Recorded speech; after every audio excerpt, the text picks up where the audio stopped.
छत्रपती शिवाजी महाराज यांच्या 395व्या जयंतीच्या निमित्ताने शिवनेरीवर आजपासून शिवजन्मोत्सव सोहळा मुख्यमंत्र्यांच्या हस्ते आज उद्घाटन होणार। आजपासून 19 तारखेपर्यंत हिंदवी स्वराज्य महोत्सवात विविध कार्यक्रमांचं आयोजन। दुर्गाडी किल्ल्यावरील डागडुजीसाठी सार्वजनिक बांधकाम विभागाला परवानगी। कल्याण दुर्गाडी किल्ल्याबाबत कल्याण न्यायालयाचा निर्णय। न्यायालयाकडून खासगी पक्षकारांना डागडुजी किंवा बांधकाम करण्यास मनाईचे आदेश। बेटारेटीत प्रवासी बाजूच्या ट्रॅकवर फेकला जाऊ शकतो। लोकलमधील गर्दीवर हायकोर्टाचे गंभीर निरीक्षण। बीडीडीतील दुकानांच्या तिढा सुटेना। पुनर्विकासात 500 फुटांचं दुकान मिळणार की नाही यावर आता उच्च न्यायालयात अंतिम सुनावणी होणार। पुनर्विकासात 50 फुटांचे दुकान मिळावे यासाठी दुकानदार न्यायालयात। पुण्यातील सद्गुरू शंकर महाराज समाधी स्थळाखालून मेट्रो मार्ग नको। भुयारी मार्ग सरकवण्यासाठी 35 गणेशोत्सव मंडळांकडून उपमुख्यमंत्री अजित पवार आणि पुणे मेट्रो संचालकांना निवेदन। गोरखपूरहून मुंबईला येणाऱ्या काशी एक्सप्रेसचा मार्ग अचानक बदलला। देवरियाहून निघालेली एक्सप्रेस इटारसी मार्गे आता जाणार। एक्सप्रेसचा मार्ग अचानक बदलल्यानं देवरियात प्रवासी संतापले।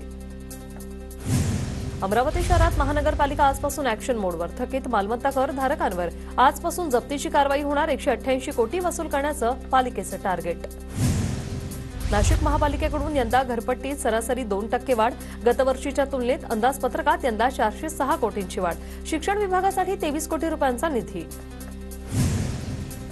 नागपुरात जीबीएसचा आणखी एक रुग्ण। मध्य प्रदेशातील 7 वर्षीय मुलीवर उपचार सुरू। महिनाभरात नागपुरात 10 जीबीएस रुग्णांची नोंद।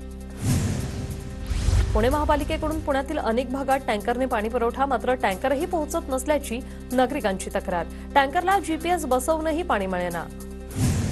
संभाजीनगरात मनपाच्या मुख्य जलवाहिनीवर अनधिकृत नळ जोडणीचा प्रकार। मुजीब कॉलनीतील प्लंबरवर गुन्हा दाखल। उन्हाळ्याची चाहूल लागताच अनधिकृत नळ जोडणी सुरू। मनपा आक्रमक। बुलढाण्याच्या अंतरज गावातील पाणीपुरवठा योजनेतून तयार होणारी पाण्याची टाकी कोसळली। सुदैवानं दुर्घटनेत कोणतीही जीवितहानी नाही। 5 कोटी खर्च करून अंतरज गावात पाणीपुरवठा योजना। पुणे महापालिकेत समाविष्ट 34 गावात कर वसुली नाही। कर वसुलीला राज्य शासनाची स्थगिती। महापालिकेला जवळपास 250 कोटींचा फटका। पुणे शहरातील कमाल तापमानात वाढ तर किमान तापमानातही घट। पहाटे थंडी, दुपारी उन्हाचा चटका। जळगाव शहरातील हवेचा गुणवत्ता निर्देशांक 178 वर। महाराष्ट्र प्रदूषण महामंडळाची माहिती।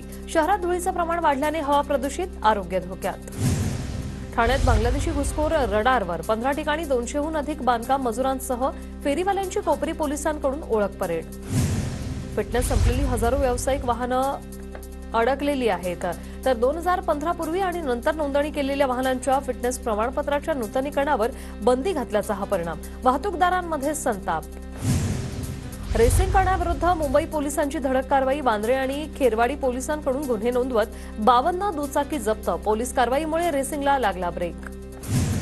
नागपुरात सोन्यावर कर्ज देणाऱ्या तपासनिकानेच बँकेला गंडा घातला। ग्राहकांशी हातमिळवणी करून 73 लाखांचं कर्ज मिळवून दिलं। बँकेचे हप्ते थकल्यानंतर चौकशीअंती प्रकार उघडकीस। नागपूर रेल्वे स्थानकावर मालगाडीला आग। मोठी दुर्घटना टळली। आगीवर नियंत्रण मिळवण्यात यश। रेल्वे अधिकाऱ्यांच्या तत्परतेमुळे अनर्थ टळला। बुलढाण्यातील खामगाव शहरातील बारदाना गोदामाला भीषण आग। आगीत गोदाम मालकाचं लाखोंचं नुकसान तर आगीचं कारण अद्याप अस्पष्ट। नितीन गडकरी आज मुंबई गोवा महामार्गाची पाहणी करणार। महामार्गाच्या कणकवली ते झारा पट्ट्याच्या हवाई पाहणी दौरा। पाहणी दौऱ्यात सिंधुदुर्गचे पालकमंत्री नितेश राणेही असणार। महाराष्ट्रातील 6000 मराठी प्रेमी दिल्लीच्या साहित्य मेळ्यात जाणार। राज्यातील 2500 साहित्यप्रेमींचा सत्कार। 98 अखिल भारतीय मराठी साहित्य संमेलन 21 तारखेपासून सुरू होणार। महाराष्ट्र वैद्यकीय परिषदेविरोधात डॉक्टर हायकोर्टात दाद मागणार। सुट्टीच्या दिवशी निवडणूक घेण्याची मागणी। महाराष्ट्र वैद्यकीय परिषदेची निवडणूक 3 एप्रिल रोजी होणार। निवडणूक सुट्टीच्या दिवशी घेण्याची मागणी। यूपीएससाठी ऑटोमेटेड चार्ज बँक प्रणाली लागू। गेलेले पैसे तात्काळ खात्यात येणार। याआधी फेल झालेल्या ट्रान्झॅक्शनचे पैसे खात्यात येण्यासाठी 2 ते 3 दिवस लागत होते। राजधानी दिल्लीसह एनसीआरमध्ये भूकंपाचे धक्के। जवळपास 10 सेकंद भूकंपाने जमीन हादरली। दरम्यान भूकंपात कोणतीही जीवितहानी नाही।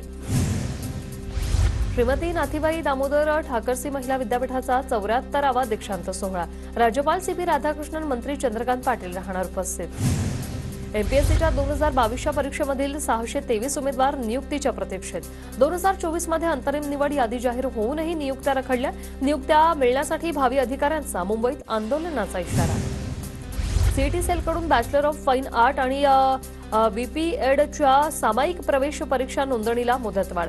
फाईन आर्टसाठी 27 फेब्रुवारीपर्यंत तर बीपीएडसाठी 28 फेब्रुवारीपर्यंत अर्ज भरता येणार. सीईटी परीक्षांचं अंतिम वेळापत्रक जाहीर.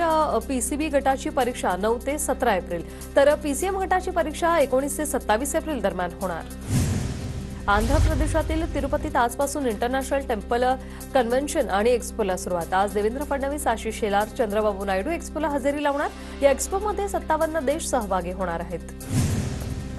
मुंबईच्या गोरेगावमध्ये शिवसेना प्रमुख बाळासाहेब ठाकरेंच्या जयंतीनिमित्त महाआरोग्य शिबिराचं आयोजन. शिबिराला खासदार श्रीकांत शिंदे, रामदास कदम यांची उपस्थिती. 10,000हून अधिक नागरिकांनी शिबिराचा लाभ घेतला. छत्रपती संभाजीनगरमधील तांदूळ घोटाळ्यातील मुख्य आरोपीला अटक. आरोपीला कर्नाटकातील कलबुर्गी येथून ताब्यात घेतलं. मुख्य आरोपी संजय अग्रवालला 18 तारखेपर्यंत पोलीस कोठडी.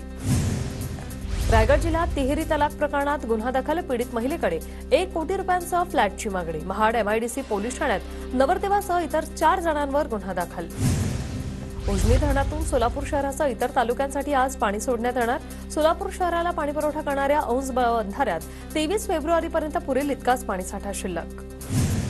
इचलकरंजी शहरामध्ये वैद्यकीय प्रतिनिधी संघटनेकडून हेल्मेट जनजागृती मोहीम. यमदेवाच्या वेशात हेल्मेटबद्दल जनजागृती. पुण्याच्या मावळमधील मोरिया प्रतिष्ठानातर्फे वडगाव शहरातील 1470 जणांना रायगडाची सफर. छत्रपती शिवाजी महाराजांचा इतिहास स्मरणार्थ राहण्यासाठी हा उपक्रम. साताऱ्याच्या पाटणमध्ये पालकमंत्री शंभूराज देसाईंचा जनता दरबार. देसाईंकडून प्रशासनाला जनतेच्या समस्या सोडवण्याच्या सूचना. शहापूरमध्ये शिवरायांच्या जयंतीनिमित्त जनजागृती बाईक रॅलीचं आयोजन. तरुणांसह महिला पुरुषांचा मोठ्या प्रमाणात रॅलीत सहभाग. नाशिकमधील मनमाडमध्ये शिवजयंतीनिमित्त गड किल्ले बांधणी स्पर्धेचं आयोजन. विद्यार्थ्यांनी प्रतापगड, सिंहगड, रायगडासह विविध शिवकालीन किल्ल्यांची हुबेहूब प्रतिकृती साकारली.